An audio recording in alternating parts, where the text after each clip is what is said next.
The gospel lesson for today is from St. Luke's Gospel, the 9th chapter, beginning at the 28th verse.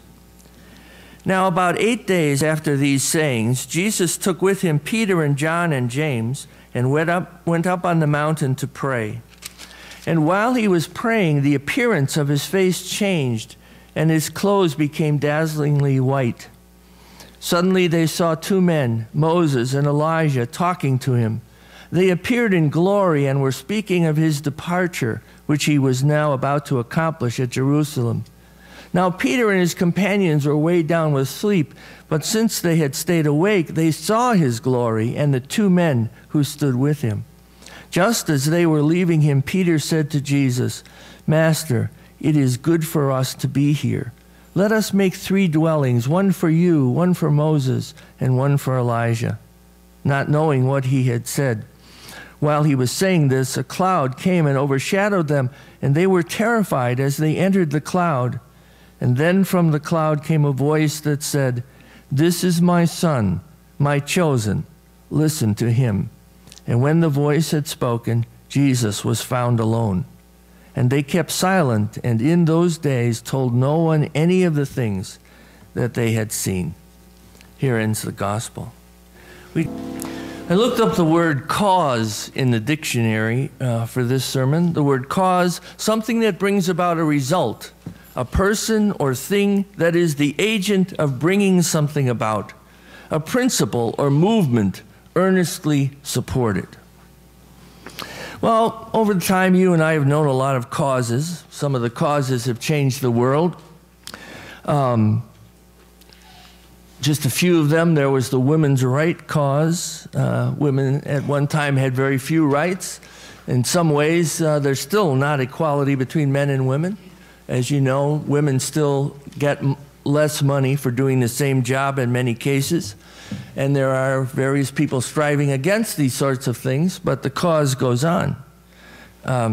Grover Cleveland, who was president of the United States in 1905, said, "Sensible and responsible women do not want to vote," which goes to show you how forward-thinking that president was. And most of us have lived through the civil rights movement and the turbulence of those times, seeing a lot of awful things on television and really deciding that America had to move forward. We saw the ending of apartheid and the fall of communism in the Soviet Union, all great causes, and causes linked to ourselves. Democracy itself was a great cause. Government of the people, by the people, for the people. It was a great cause. And a lot of people thought a lost cause. But it came to be. And you know about lost causes. We've known both great causes and lost causes. I've even heard of people referred to as a lost cause. Some of the children that I taught at the schools, I was told, she's a lost cause. It was amazing. I had an Aunt Elizabeth who was the black sheep of the family, to use an old term, and I heard many of my relatives, even including my mother, saying, well, she's really a lost cause. The woman had a terrible life.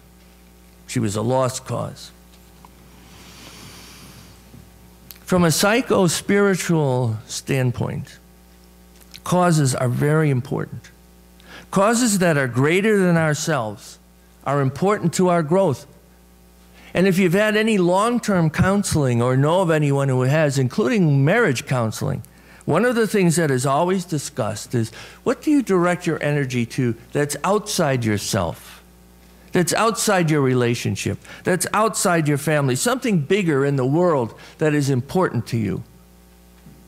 There's a sense of being part of something great and something worthy, bringing a greater good into being. That's probably one of the most important reasons why we gather as a church, so that we can be part of something bigger, besides supporting ourselves and helping one another and praying for each other, which is important too. But we also support causes greater than ourselves. And even with very disturbed children that I have taught, when we talked about social studies, we talked about things happening in the world and what could be done about those things. Among many of those kids, there was new energy. because they could sense that something outside them, something bigger than them, that they could help bring into being, would help them grow too. Marriage and family life always needs a cause to help that grow.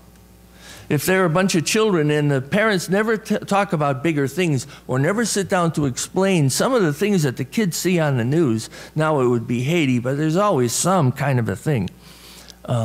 I can remember during the Vietnam era, after I came back from being in the service, there were lots of discussions about what we saw on television. That was the first war that was televised pretty much live as it happened, you know.